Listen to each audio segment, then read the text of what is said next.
Mabuti naman. Kumusta yung dialysis? Hindi, yung dialysis, kailangan lang malaman ng tao na hindi ito masakit. Ganyan lang to, ang kalaban ko dito, boredom.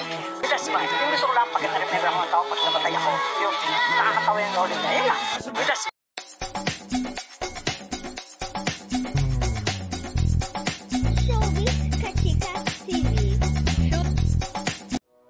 Hello mga kachika!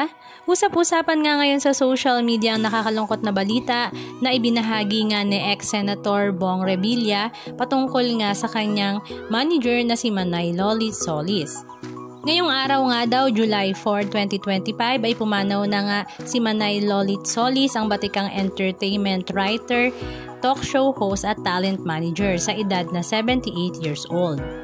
Ang kanyang caption ay, "Paalam Nanay Lolit, pahinga ka na, wala nang sakit, wala nang hirap, sobra kitang mamimiss. Maraming salamat sa pagmamahal at pagkalinga.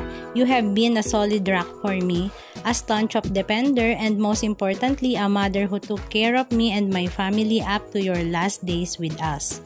Para akong nawalan ulit ng nanay, napakalaki mong kawalan sa napakaraming taong nahaplos ng iyong pagmamahal, gayon din sa industriya to which you dedicated your entire life. Ang aming taus-pusong pakikiramay sa lahat ng iyong naiwan, lahat kami ay nagluluksa.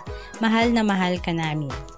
Matatandaan nga sa pahayag ni Manay Lolit Solis noong 2022 ay sinabi nga niya na nagsimula nga daw siya magkasakit nang malaman niya na may sakit nga siya sa kidney at yun nga ay nagtuloy-tuloy na hanggang siya nga ay nagdialysis. At sa kanyang latest post one day ago, ang sabi nga niya, ang hirap pala magkasakit, hopeless, helpless, weak ka, para bang hindi mo alam where and what to do. I feel it was already late for me para magkaroon ng ganitong episode sa buhay.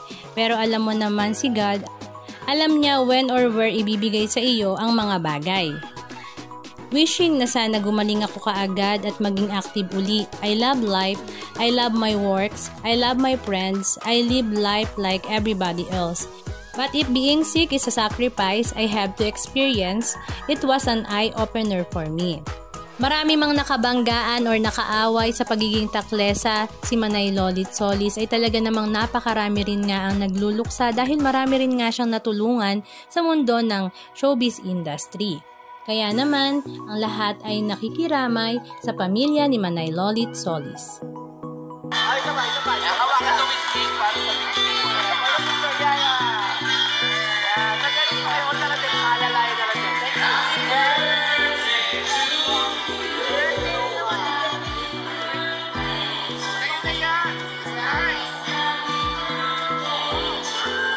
Mabuti naman.